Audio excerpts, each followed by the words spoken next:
Something you can put.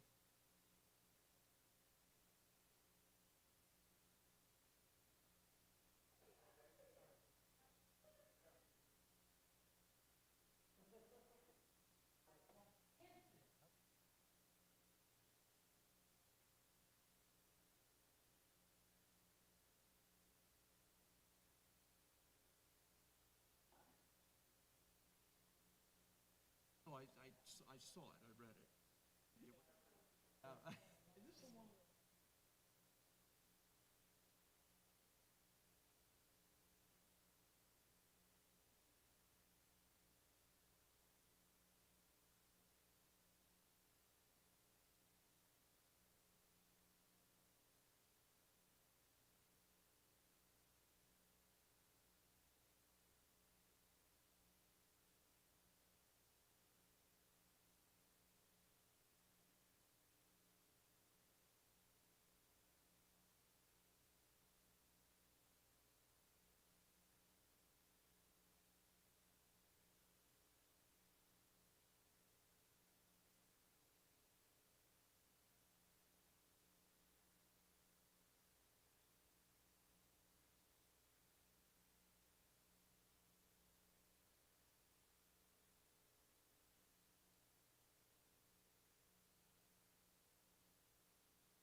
Sorry about that. Okay, we will go ahead and call this meeting to order January 11th, 6 o'clock for the Planning and Zoning Commission. We will have the invocation by Commissioner Sharp and the pledge, Commissioner Irving, and the Pledge of Allegiance by Commissioner Sharp.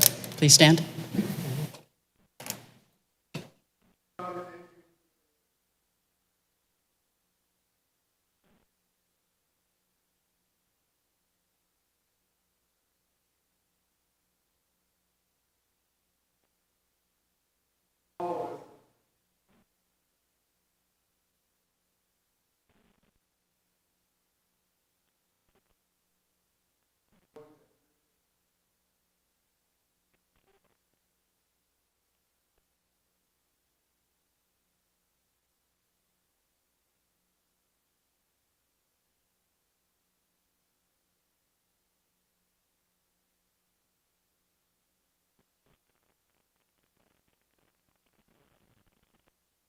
I pledge allegiance to the flag of the United States of America and to the republic for the nation under God. All.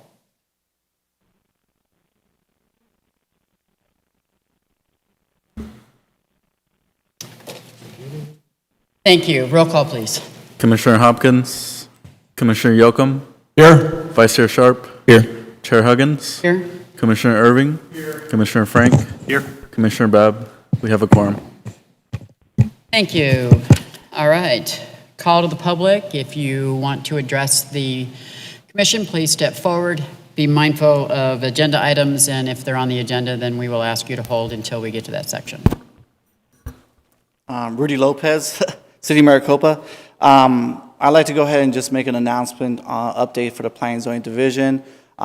It's unfortunately, Ryan Wozniak, our senior planner, he has moved on to bigger and better things. He's actually went ahead and got hired with the Maricopa County, and he just wants to go ahead and say a goodbye message to the Planning and Zoning Commission and the rest of the city. With that, Ryan, I believe, are you on the phone?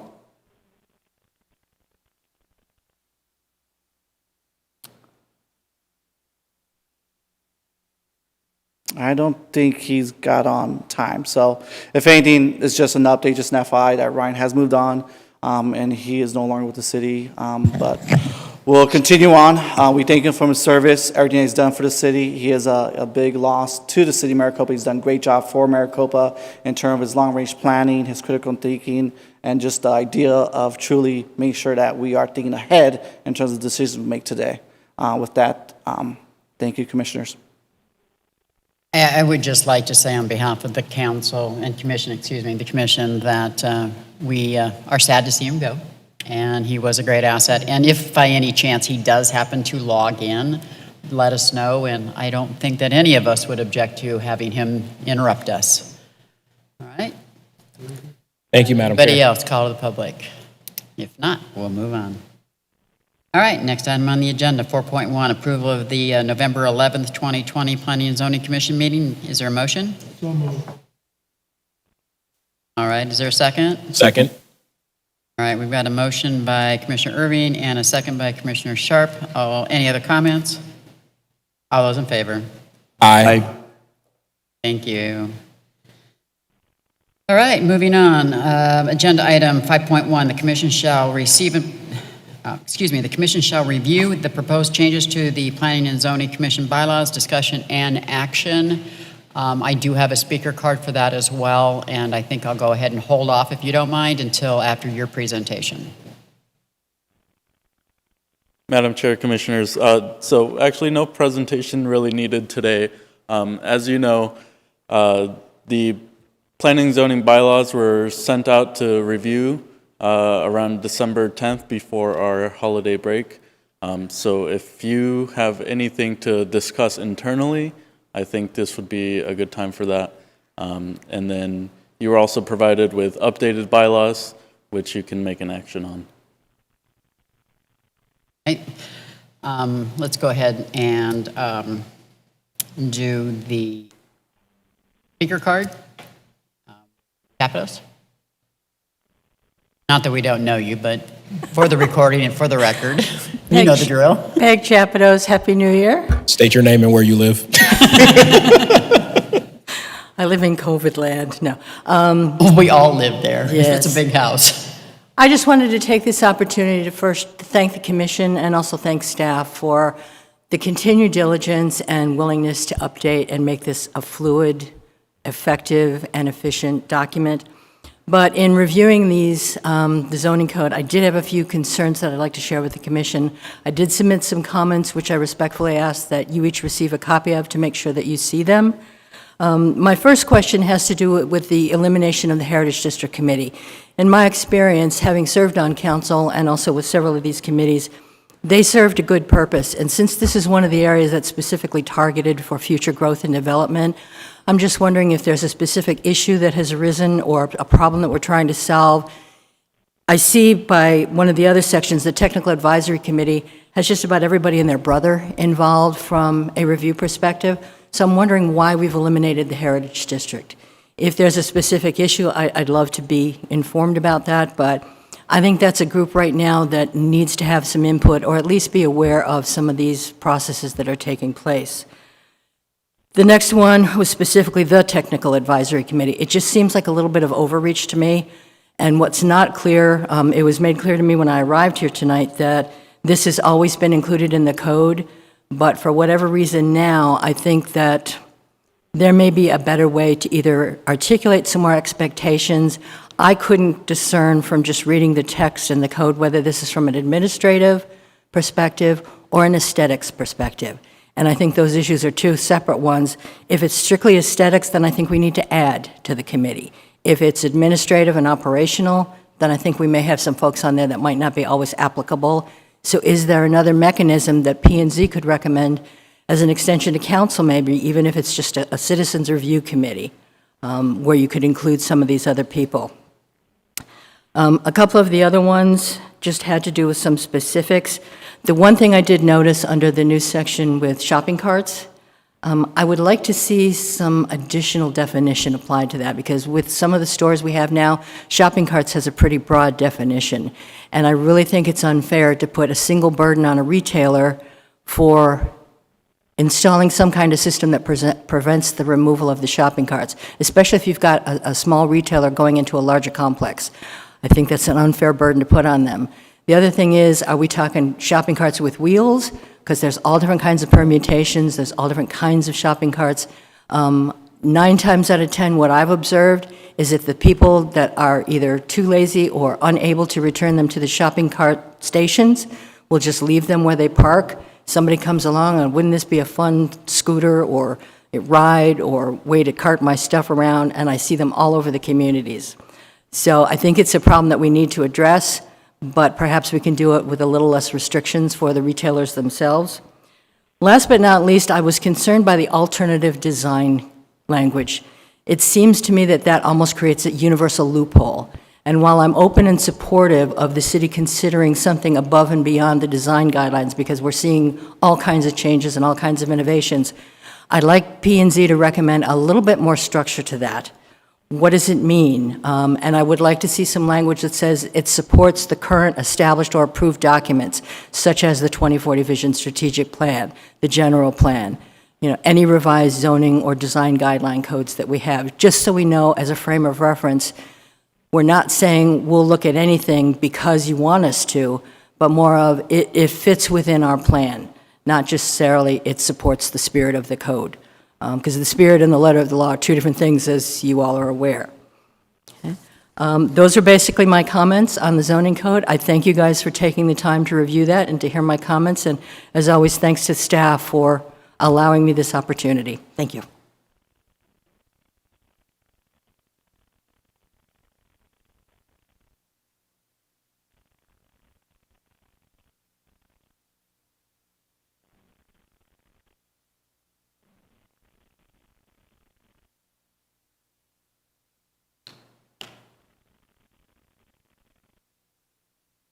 Madam Chair, Commissioners, it's now up to your internal discussion to make an action on the planning and zoning bylaws.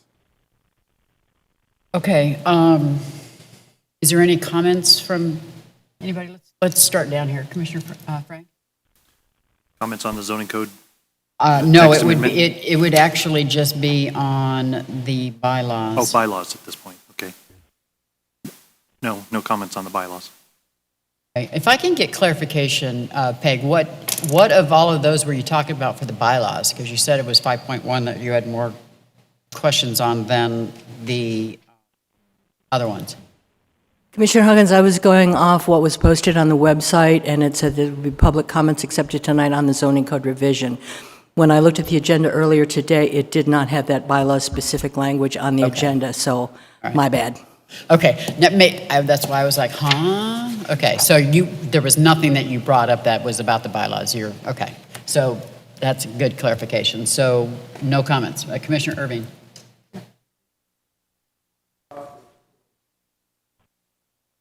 Okay, so. Problem. So basically what we have in front of us is the presented bylaw amendments that we were talking about, which is basically the coding change. And so we're actually now looking to see, are we done, everything is good, and it's going to go to council.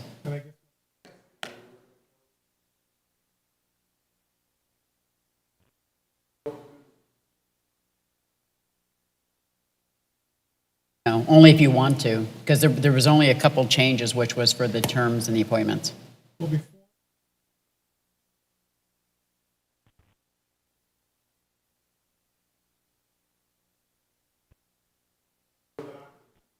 Okay, you want to address that again? Sure. So the main change that was made to the bylaws was increasing the time frame that we have to appoint planning and zoning commissioner members during a council member election year. So that was doubled from 30 days to 60 days. It's an issue that we ran into this year, so hopefully next time it won't happen. Where is the change in here? So under organization, paragraph A, chair, second line down, let's see. Shall elect a chair from among its appointed members within 60 days after the seating of new commissioners during a city council election year. So that used to be 30 days, it's now 60 days. Okay, That's so- the main change. There were a couple other, Madam Chair, you might want to help me out. I think you made most of those changes to the vocabulary from Yeah, there was chairman some- to chair. Yeah, basically it was just synthetic changes of different words, like taking the word that out and making which. But basically, Main you're- change was to change the timing of the appointment of the chair and the vice chair because we were having issues where we were overlapping and we were not able to be with the old bylaws. This will give us the opportunity to be in sync with what the council does, because what it was we had to appoint a chair and a vice chair within 30 days of the appointment from council for the commissioners. And now we've allowed 60 days for that time calendar process. from the time that actually the appointments were made. Correct. So if I'm not mistaken, excuse me, Madam Chair, fine. We would be looking to be voting on chair and vice chair when council hasn't, with the turn of the election, they haven't made appointments for their new folks. No, she just said, I thought what you just said was 60 days from the day people are appointed. Right, but it didn't used to say the appointment. Yeah. So, but that's not what you said. I think basically the council's Copy of in, the old one. if they appoint, for instance, they might not appoint anybody till April, right? Which is their right? Okay. It's 60 days from that date. That's all I'm saying. Okay, That's what it will be.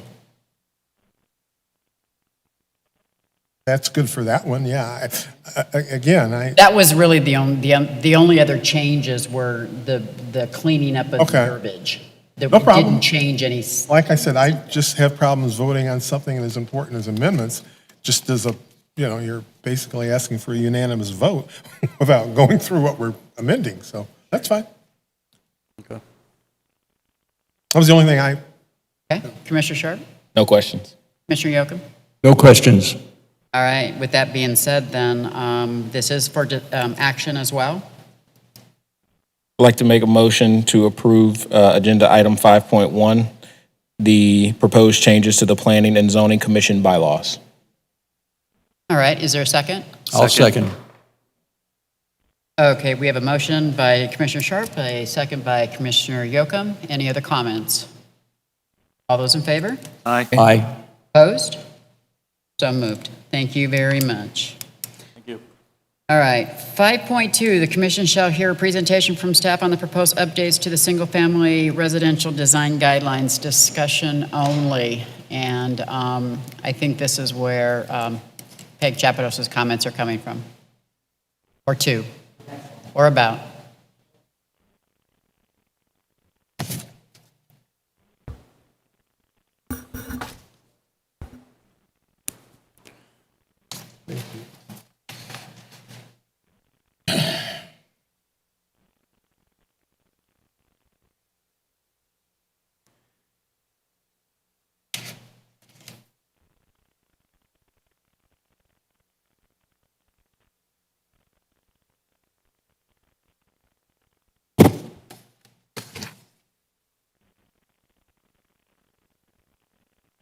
Yeah, I don't know what's doing that. There we go.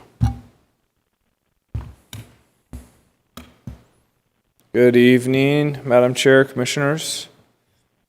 So I'm going to present the Single-Family Residential Design Guidelines update for discussion. Rudy just handed out some of the comments that we received. However, we just received them today, so staff hasn't had a chance to thoroughly review them ourselves. But what I would ask is that you guys take a look at them, and then any comments on those comments or your own comments to just email staff directly, myself directly, and I will implement your comments into the revised manual. And if I could, for clarification for everybody as well, this is just a presentation and discussion only. This is not for us to take action on, so the final document, not final, but another document will be presented with all of these potential changes for everybody to review. Correct. So, yeah, so I'm presenting it to you now and would like your feedback moving forward, but then we'll come back for action on, I believe it's February 8th. It's in the presentation here. I'll go through it. So just the review, I came to you guys in 2020 just kind of introducing the fact that we were going through this update. But just a quick review. The intent of the guidelines update is to keep up with industry standards, remove redundancies, redundant language, unnecessary language, wordiness, add more visual aids, illustrations, to clearly show our home builders what our expectations are. And then also to add more language, I should say specific language, to help continue the trend of diversity that we're starting to see in our home design and in materials. So just a quick history of the SFR design guidelines. There was no guidelines before 2014. So there was no way for staff really to give feedback to what they were seeing, to get consistency, to have a unified kind of front when it comes to the expectations for home builders. So along came 2014 when we adopted the single-family residential design guidelines. And since then, it's really done a lot for the city, and it's really been a very helpful tool for staff when we're reviewing home builders' product to give them feedback and also guide us in our reviews. So that comes to this year where we're initiating the major update. The update is needed because this is a 7-year-old document already.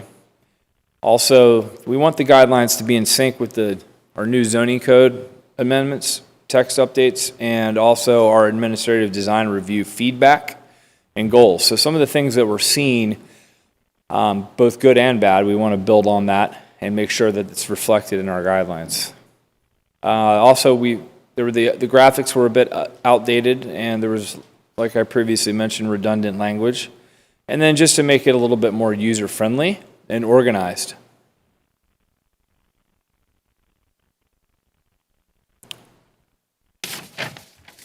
So currently, I'm going to go forward and then come back.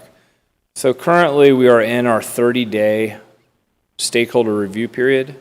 We started that on December 17th of last year. This 30-day period will expire on the 16th of January.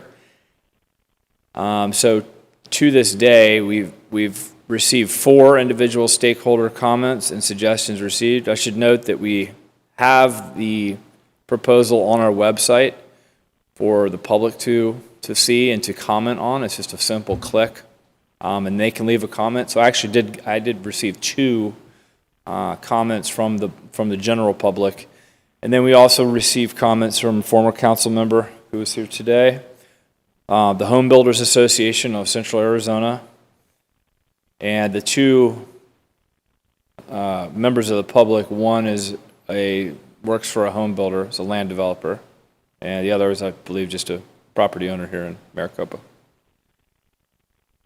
So we are currently reviewing, discussing, and where appropriate, we'll incorporate into the revised document. So like I said, today we're in our 30-day stakeholder review period, and we're discussing this with you guys. And then February 8th is when Planning and Zoning will address any of the last-minute changes and take action. And then we are planning to go to City Council then for approval on March 2nd. And that's all I have.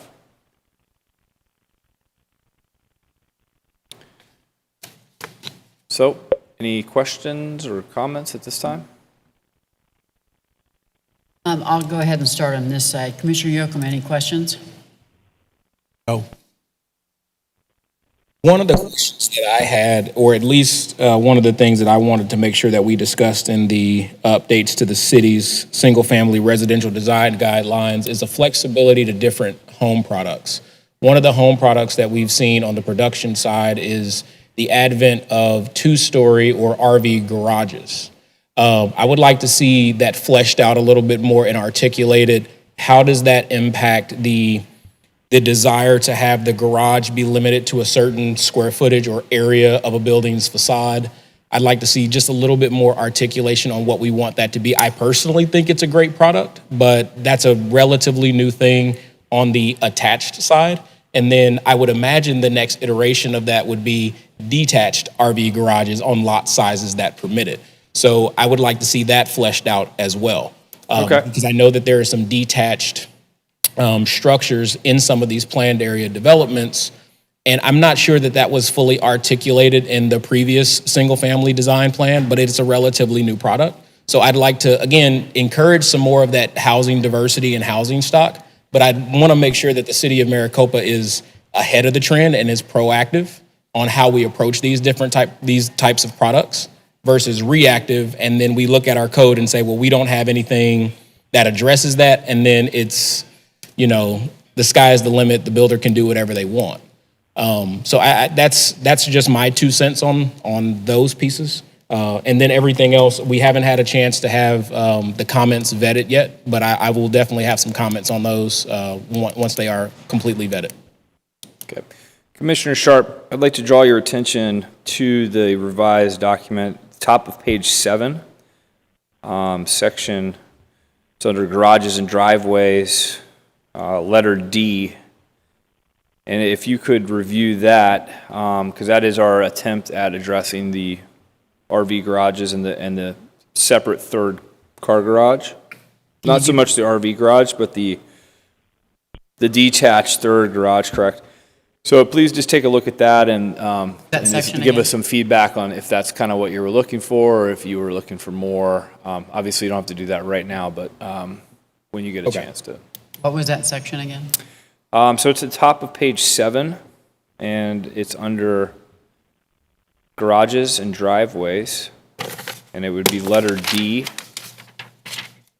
And there's some language about 3-car garages shall be designed so that the third car garage is architecturally separated and offset from the original garage doors. In addition, it is desirable to orientate the third garage differently or to provide for a detached third garage.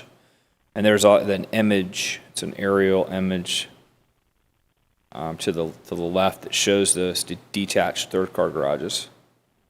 Well, again, I think that's a good articulation of a 3-car garage. I don't think that's problematic at all. I just suppose I would want to see a little bit more about the uses of detached structures, because again, they're morphing, right? So you can get several iterations of one product. It's a detached structure, but it could be a 2-car detached garage. It could be a single car and livable space, which is dubious, right? And you're trying to figure out, is it a hobby space or is it truly livable, right? So we want to try to figure out what our intent is for those detached structures and then just articulate that. And then as far as, again, the 2-story garages, the RV garages, which take up a considerable amount of the front of a structure, again, we just want to spell that out a little bit.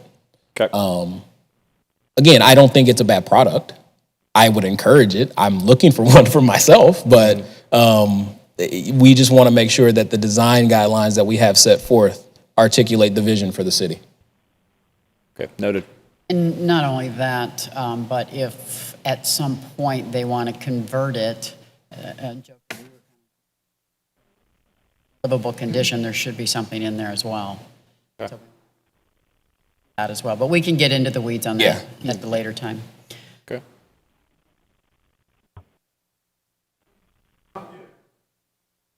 Sorry about that.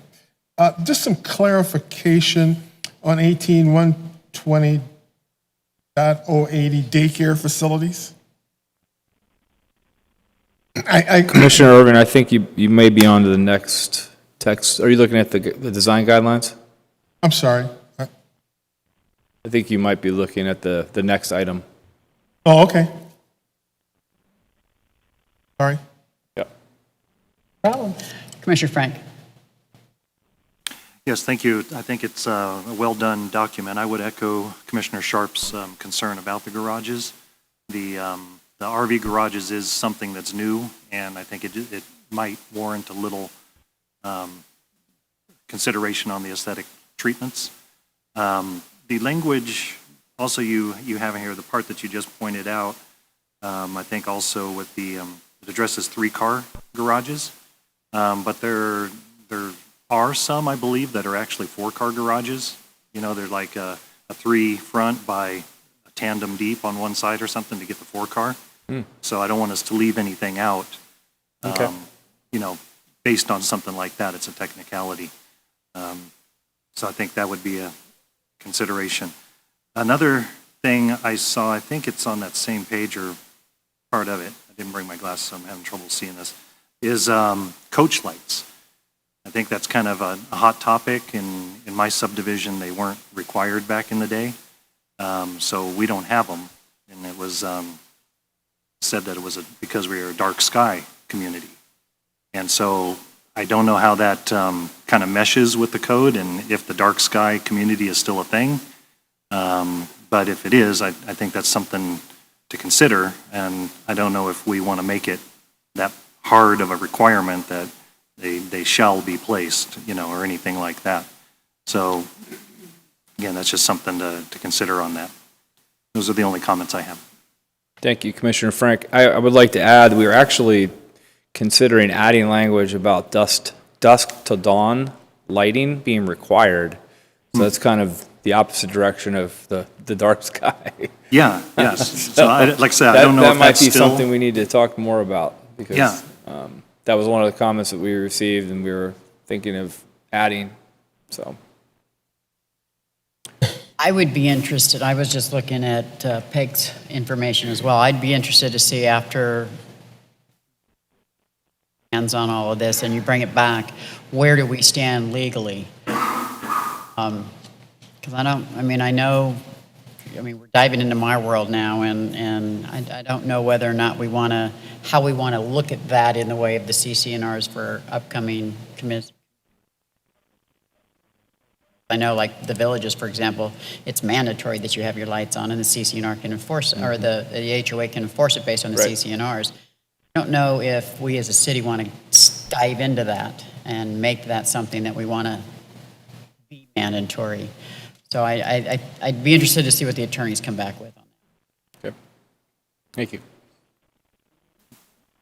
The only thing that I wanted to bring up was, you mentioned the comments that other stakeholders are posting, within the website. Are they available for all to see or just for staff to see? That's a good question. Let's defer to Mr. Lopez.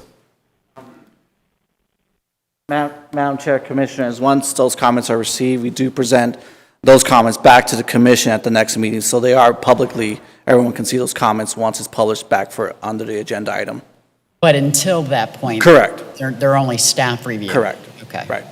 And then the only other thing that I wanted to bring up, and it was something that I brought up earlier as well, is the fact that I think that we need to put some sort of clarification in this document that this is for single family and not multi, and that there will be a multi-family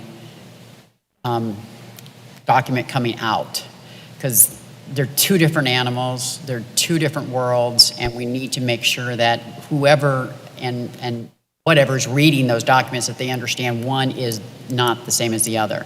I don't think it would be hard to write the multifamily. I think it's just really honestly going to be a matter of mirroring what the single does and then pull a whole bunch of stuff out that doesn't pertain to multifamily versus single family. Not only that, but there might be a few additions. But I think that there should be some sort of comment within the single family document that it's not pertaining to multi. Okay, I will note that. Thank you. That's all I think I got. Is there any other comments on that? If not, then I think that we will go ahead and go to 5.3. Thank you very much. 5.3, but your card only says 1 and 2. It says 1 and 2. Oh, well, I thought you said everything in 1 for 2. All right, we'll let you up. Fine. She wants to comment on 5.2. Rudy, she wants to comment on 5.2. I thought you were commenting on 5.2 earlier. No, and my apologies for the confusion. I misread the agenda, but I did actually want 2 and 3. So, Commissioner Huggins, you brought up one of the main concerns that I observed, in that I'm starting to see a lot of different CCNRs where responsibility is passed on to the HOAs for enforcement, but it is definitely starting at the city level in terms of design approval and creativity and that kind of thing. So my experience has been with the dark sky ordinance, that's why we don't see street lights, but that is my understanding, is that's why coach lights were implemented. I would like to see some assurances in there that going forward, if this is codified the way the language stands, that we make sure that it syncs with the CCNRs, because some of them are so restrictive, it's almost bordering on the bizarre. But if an HOA is going to inherit the enforcement responsibilities, we've got to make sure we've got their back at the onset. I don't want to have that conversation until the attorney's vetted. The other thing is I really appreciate the inclusion of SEPTED principles. The only problem was I could only find 2 principles. It was cited 4 different spots, but only 2 principles. So I actually went back and looked at some of the documentation I have in my research on SEPTED. I'd like to see that beefed up a little bit, and perhaps some of the other things that we can do moving forward in single-family and multifamily, as well as apartment and condo design guidelines. Just if we're going to do this, I think the police department has a plethora of resources that can help us codify the correct language, or maybe achieve this through policy. Let's see. I too had the concerns with the 3-car garages. Right now, there's a lot of different options out there, and looking at the tables of the minimum different elevations and design options and creative approaches we have to things, I think I would rather see more fluidity and innovation encouraged rather than restrictions. Sometimes depending on lot size, sometimes depending on elevation and what the options are. A detached garage may not be the best option, especially when builders are looking to maximize the square footage available, but not make the lots oversized. The other thing we haven't seen here yet is executive level housing, and it's coming. So those are going to be bigger footprints, more options, 4 or 5-car garages, who knows, detached casitas, RV garages, you name it, we're going to see it. So I think we also have to have that vision for the future to make sure that we can meet those needs when we're ready for them. Let's see. I love the approach to using different materials, Having gone through this process previously, I love the creativity and the innovation that staff is trying to achieve, but as I've heard several of you say already, the product is changing every day. The other thing we're starting to see now is a trend towards small houses, which is going to be different look. You all know as well as I do, one of the ongoing issues that's never going to go away is on-street parking. So I think we also have to keep in mind what that means for development, for changes, for innovation, for codes, for policies, for design guidelines, what have you. But again, thanks to staff for, I agree, this was a very good document. We're off to a great start. Thank you.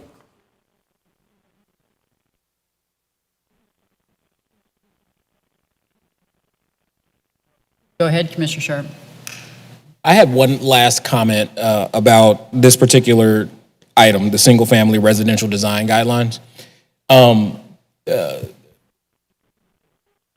Ms. Chapados brought up a very good point about the tiny home trend, right?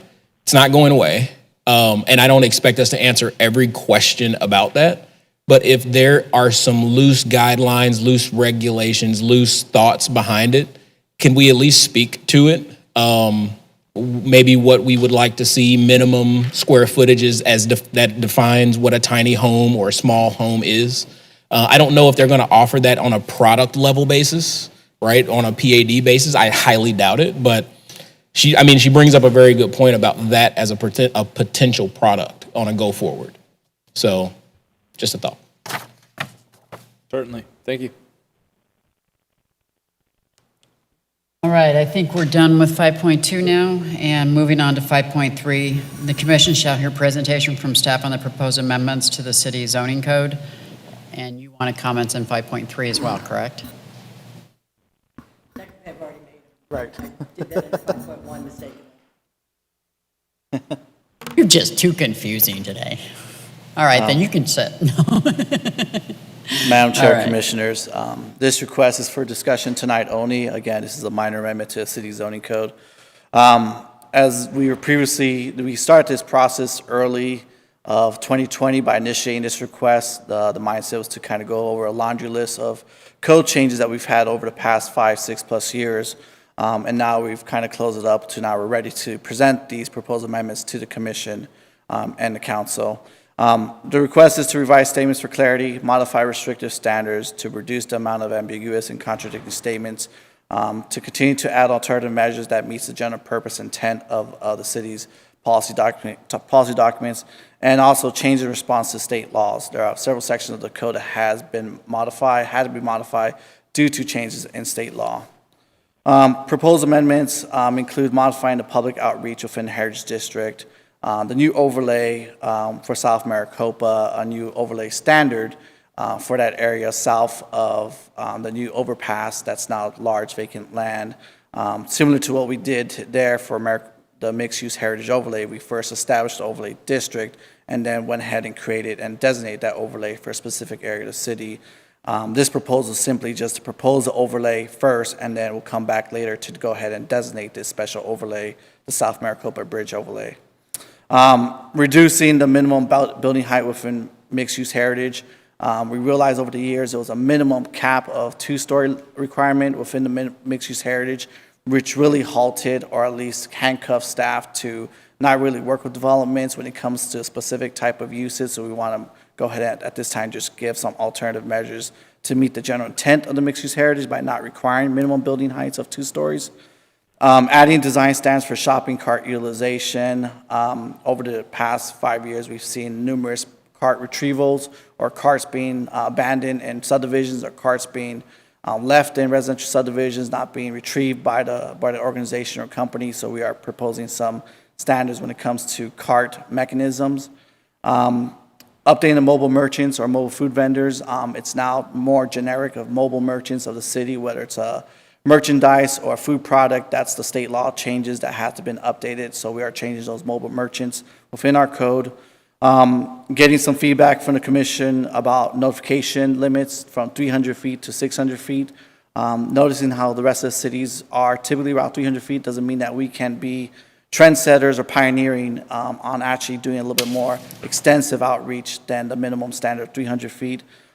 getting some feedback from council to make sure that both our notices are both sent in both English and Spanish. That's being amended as well. Shipping containers have been largely utilized as accessory structures in the city. Something that we definitely want to be cognizant of the utilization of shipping containers, but at the same token, we definitely have a design aesthetics or at least a design appearance that the city wants to achieve. So proper screening mechanisms being presented in this code amendment. And design enhancements for, street lighting and on-site parking. Design enhancements being the decorative design enhancements, not seeing the galvanized freeway lightings within our neighborhood residential areas, but actually seeing more of a decorative character type of street design within our neighborhoods is going to be proposed as part of those changes. The project timeline, we are somewhat piggybacking with the single-family residential design guidelines. We are doing a 30-day public review as of December 17th. That public review ends mid-January of this month. And then we are coming to you as general discussion on what's being presented so far, and we've given you those proposed amendments and changes. It's a lot. It's about a good 50-plus changes.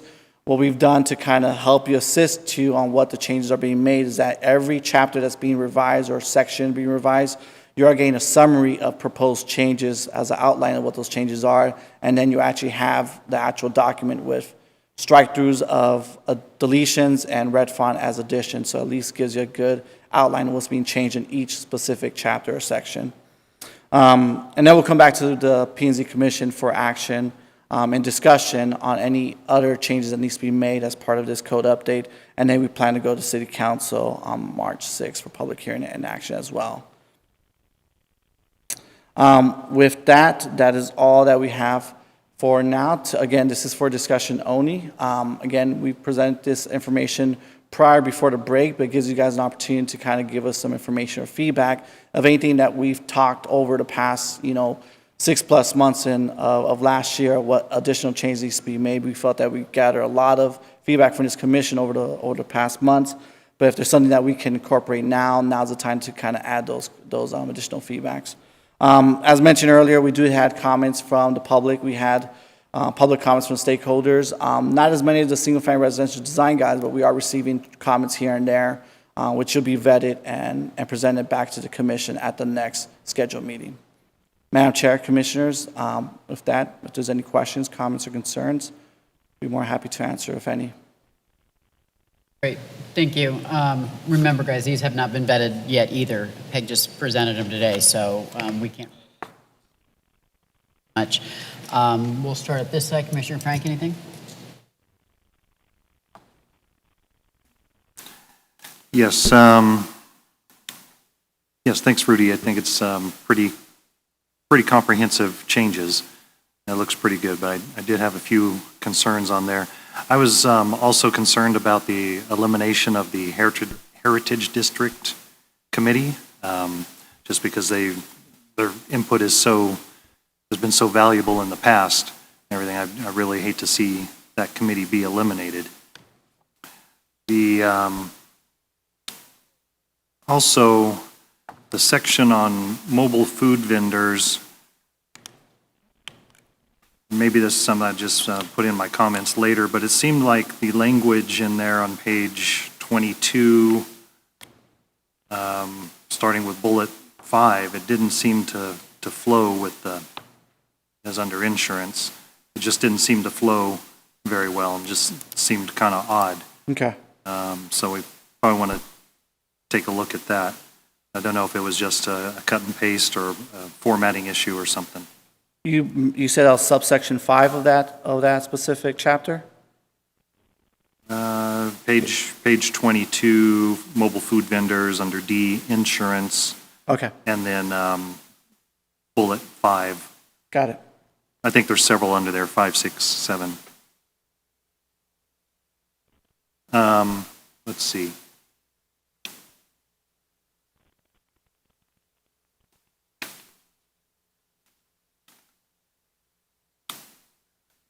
There's also, I have a concern under the alternative design provision that basically it seems to give a lot of power to one individual. and without necessarily being vetted through this commission. So that is a little bit of a concern to me as well, that they can just bypass everything really through that clause. So I do have a big problem with that. And then I think I might have got this comment confused with the residential design guidelines. So I was trying to go back and find it, but it was talking about sustainable materials. Is that in here, or was that in the residential design guidelines? Do you recall? I believe That's the residential design guidelines. Yeah, it's part of residential design Okay. guidelines. I'll save that for a written Okay. comment in there then. Okay, thank you. That's all I have. Okay, Commissioner Irving? How you can.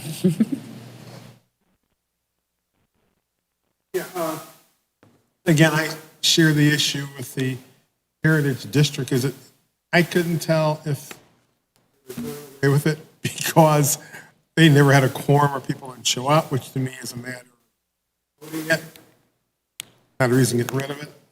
Same thing with the Tech Advisory Committee. It just seems like those are two key groups. The issue is the number of committees, I think, have had problems with attendance. That's why I think this committee's done so well, but others I know don't. So I don't want to see them eliminated because they haven't been very active. I think that's a matter of promotion. On the daycare facilities, do we have any idea of how many daycare facilities are actually in single-family residence? Because a lot of these, if they are, they're, back to points have been made, they're in HOA, and I don't know how in the world you would enforce some of these. Does anybody have any idea, as opposed to the large standalone ones which we know about? Yeah, Madam Chair, Commissioner Irving, we do have a general idea of how many state licensed daycare facilities are within the city. As a licensed facility, they are required to get a license through the state and through the current zoning code, which the only thing that we're modifying the current zoning code is just somewhat the definition of what they are. The regulations of the distance of how far a daycare facility can be in a residential area from another daycare facility has been imposed back in 2014 and is a very common standard across Arizona. I was mainly looking at a couple areas. One was the outdoor play area, because if there are a number of facilities and homes, depending on where the house is structured, I just don't know how you would enforce that or what input and I know a number of people who run it out of their homes, and I was just curious how you would check and evaluate and how you would enforce that they're doing that. The same thing with, where it's located. I'm not saying they're bad, but again, who in the world is going to go in and enforce those if there are a number in the neighborhoods? Because that's just a whole different enforcement group. So that was just my concern, because I have no idea. The ones people I know all have 8, 9, 10 kids. To me, no matter how many you have, it's the same concept. These are good, but who's going to enforce that? Have you sat down? Or will anybody sit down with them and clearly explain? I mean, hours of operation are simple. They are what they are. Right. The issue, too, that Peg brought up, too, is there a present problem? I'm assuming there is, with somebody who might have 10 or 12 kids with pickup and things like that. Having worked, I know, really wasn't a daycare, and we had constant complaints because there'd be 50 cars lined up and literally couldn't get in your subdivision. Right. So I guess I'm thinking they're good, but they're only going to be as effective as they are enforced. So that's pretty much what I. No, thank you for that feedback, and we'll provide more information at the next meeting. But if anything, the outdoor play area, I think that Sunday is just a general condition. Okay. We haven't got any nuisance complaints on daycare facilities in the city, so it hasn't really been an issue itself. That's a general rule that's been there.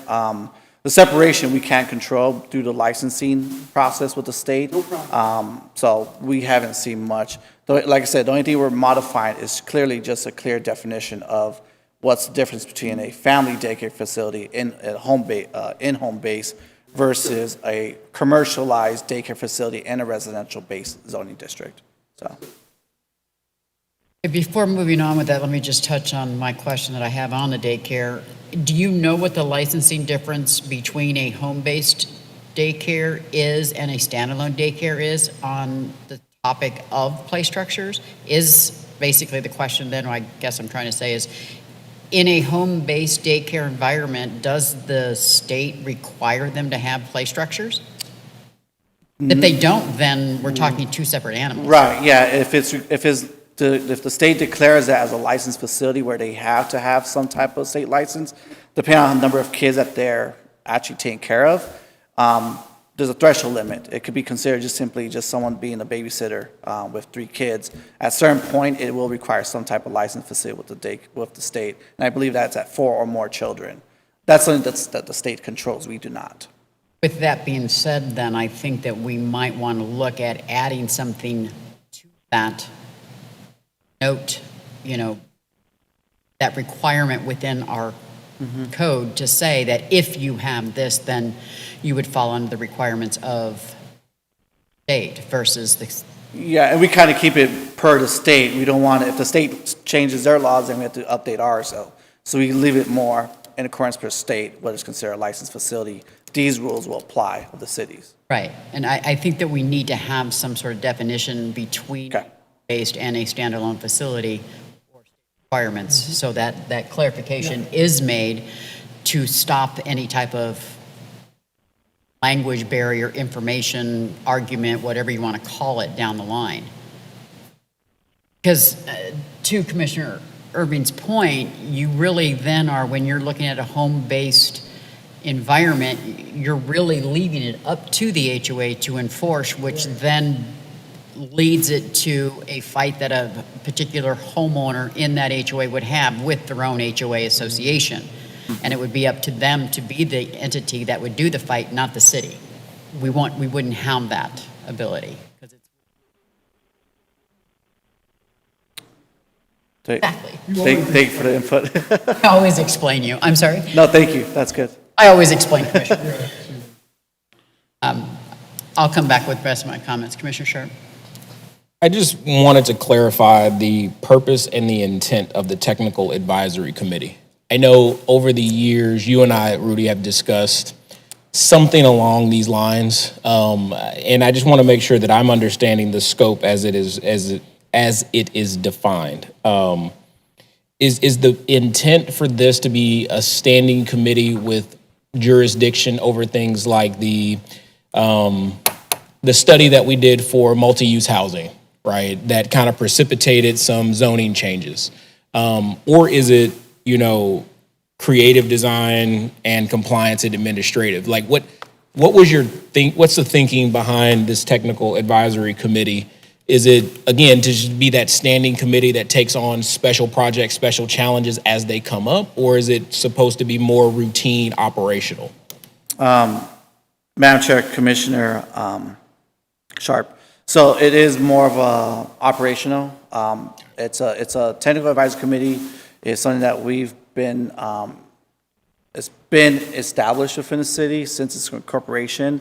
It does include utility services of the city, other governing agencies of the city to provide information on specific projects that's being proposed within the city. So it's a way to garner feedback from outside agencies. It's not really a actual committee of the city that we meet as a commission or a board like this. It's actually just an operational stakeholder list that includes such utility agencies, other stakeholders of the municipal organization or government agencies of the area to garner feedback on specific projects itself. So it's something not new that we're asking, and they're not making changes to that.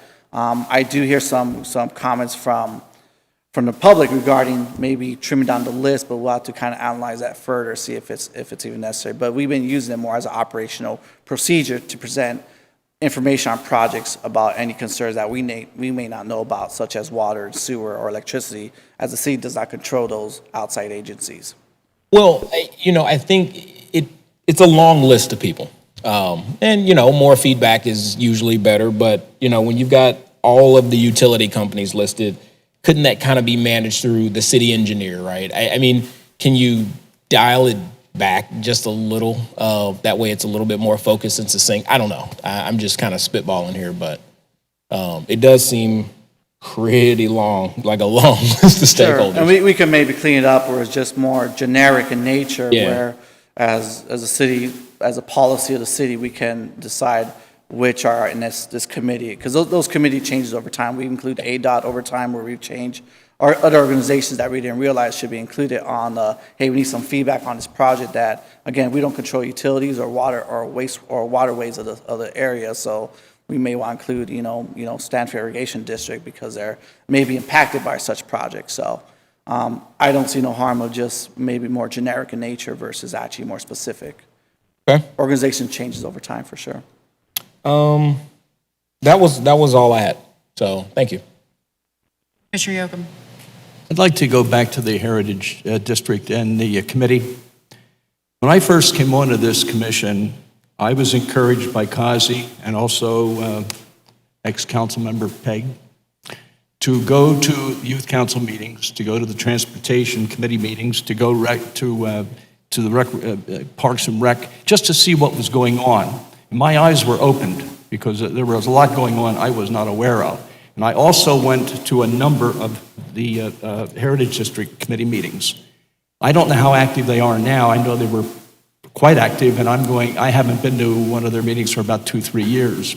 I'm just wondering, the committee itself, if the committee is not able to is it getting members? And if it is, why aren't they attending? Is it apathy? Is it that the old folks are dying or moving away and they're just not being replaced? And what have we done to let folks know we have that committee and to try to get it manned? I don't know what effort has been made there. The changes that have occurred with the demolition of the Copa Center, the overpass impact and it's had on traffic patterns, businesses and residents, the hospital construction. There is a lot going on in that particular area, and I think that those folks who live in that area seeing all of these changes going on, I'm surprised that you're not getting some feedback from those folks. I would like, can I talk to Peg? Peggy, do you have any reflection on these issues? Any thoughts?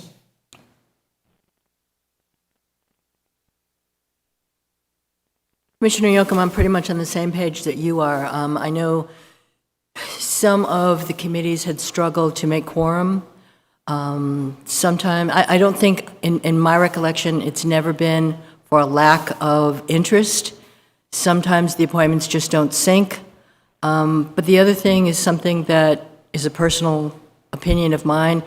These committees are extensions of city council, and I think council, each individually and as a group, has to do their part to make sure these committees are viable, that they're effective, that they're meeting on a regular basis, because these committees are created by council. Each council member appoints to each different committee, and if the council isn't doing their job, for example, one of the things that's in our code is that once a year, each committee will stand before council and give a report. I've yet to see that happen. I think it's important, not only from a perspective of the council and the committees knowing what's going on, but the general public. Communication seems to be still one of the biggest challenges in our city, and I think if you don't know, then sometimes you don't care. So I have the same concerns that you do, and thank you for the opportunity. Thank you. Moving along here. Madam Chair, Commissioner, can I just go ahead and just to clarify again, the memo that we sent over regarding the Heritage District Committee was, again, due to lack of quorum and due to lack of attendings for the committees. Well, the city is presenting is not, we're not simply removing the Heritage District Committee. It's another mechanism to get outreach. What we've learned from the recent Maricopa Station overlay project that we did last year is that we actually got more public outreach and participation by presenting it more as a neighborhood meeting for that. And we got ton of public participation, public outreach, and actually public attendance when we presented more of a neighborhood type setting versus a formal committee setting where we actually didn't get much participation from the public on projects. So what's being presented to you in this code amendment is not the fact that we're somewhat disbanding the Heritage District Committee, but just another form of presenting information to the area on projects that's being submitted to the area. So any projects that's being presented there will be required a neighborhood meeting to incite more input from the public on a neighborhood meeting type of atmosphere versus a public meeting itself. That's what's being presented. It's more of let's try this out to see how this works to garner more input in nature. Can I comment to that? I understand your intent, but having worked with a number of the committees, there is a huge difference if it is a city-appointed committee. I think people respond to that because it's basically saying that this committee is endorsed and is important to the city council of Maricopa and they're appointed. So I think, I think again, I understand what you're trying to do, but I really think that official appointed committee carries a lot more clout than just a neighborhood gathering. There's some structure there. So again, to me, there's quite a bit of difference between the two models. Appreciate the input. Excuse me, Madam Chair. I just wanted to let you guys know that we do have we were having quarterly meetings. We had 2 of them until COVID hit for the Heritage District, and we are getting ready to start those back up where we invite the whole entire Heritage District to come. So that way we can keep them up on things that they may like or may not like. So that was something that Rick Horst did put together, and unfortunately with COVID, we haven't been able to do it. So I just want to make sure everybody knew that. Thank you, council member.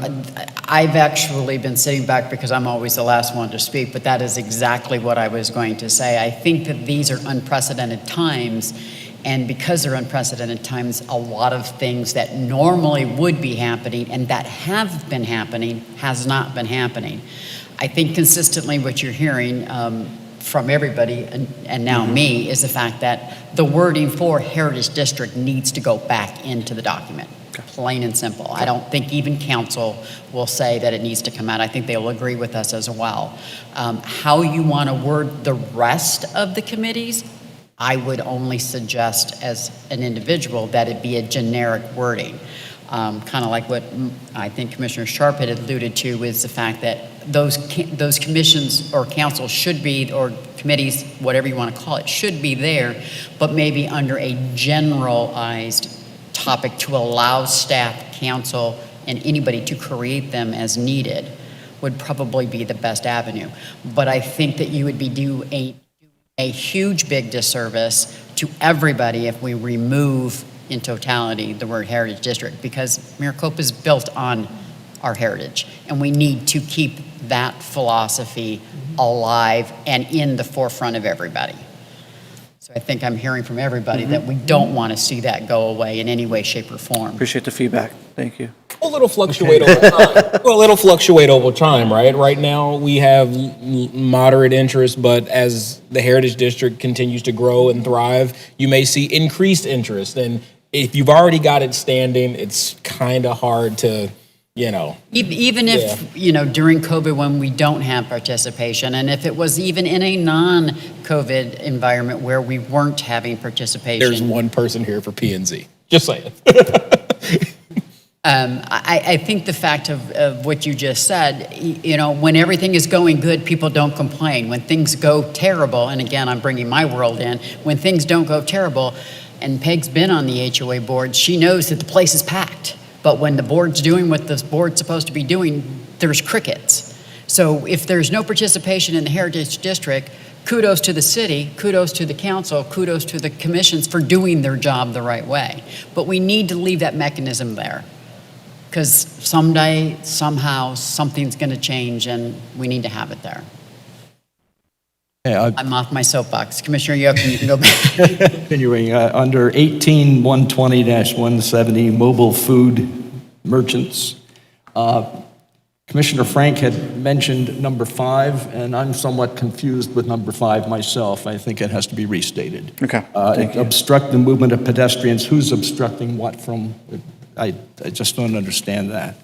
Moving along, section 18-120-280, the food and beverage sales, the shopping carts.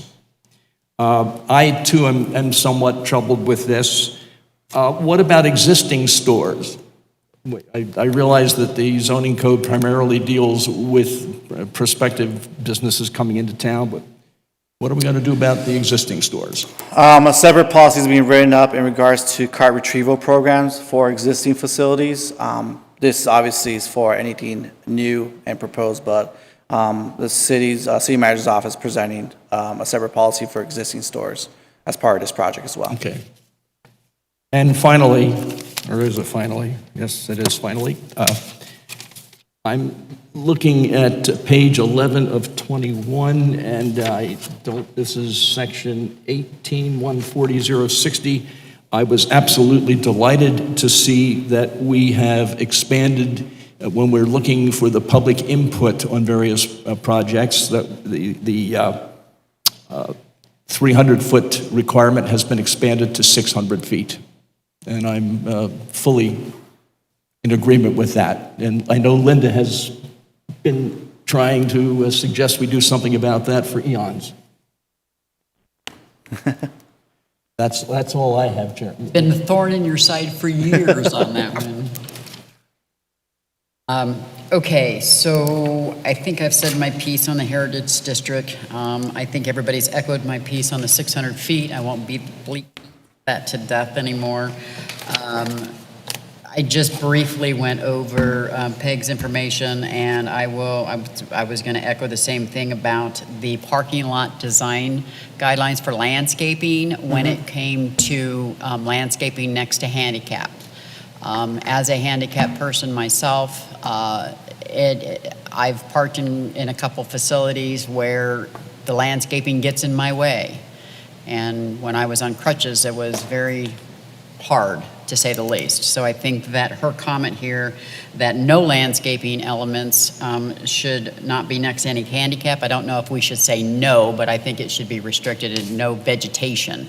Granite and rocks are different. We tend to see those as not obstacles, but just maneuver around them, but we can't maneuver around plants as easy. Trees. So that one was there.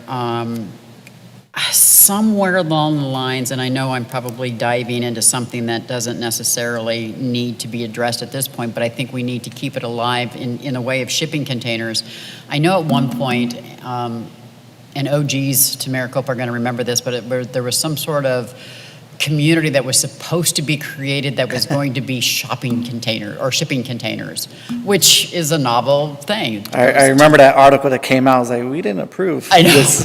I know, but they do really exist out there. Right. It's kind of part of the tiny home movement as well. So I'm wondering if somewhere along the lines, and maybe some sort of design, whether And I'm thinking more of the multifamily design or commercial design. And I think we can't restrict structure or how it's being built, but we definitely can at least regulate aesthetics and design, and whether this city council and commission consider that shipping containers shall have a more aesthetic look versus actually having its natural look. Some cities actually like the natural look of a shipping container versus that, maybe not us. So It's kind of like what I tell my commissions on the architectural committee. We don't necessarily look, it's not our opinion. It's Right. what for the aesthetics of it. But I do think that the multifamily is Yes. the location for that. But we do definitely need to go there with that.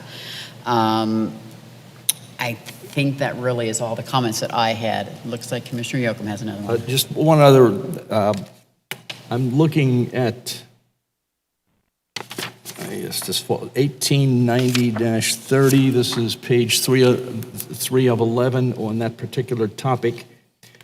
Minimum open space required, number 1. I just am confused by this language. I'll read it. Open space in general may also include any parking area landscaping that exceeds that which is required. I don't know what that means. I'll look into it. Thank you for pointing it out.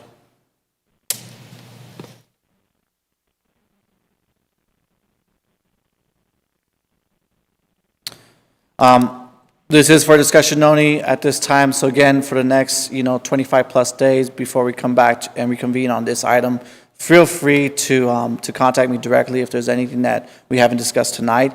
You may be hearing from me directly, individually on you to kind of get some follow-up clarification on items, but I definitely want to come back to you with a polished version document for your acceptance and recommendation moving forward. So.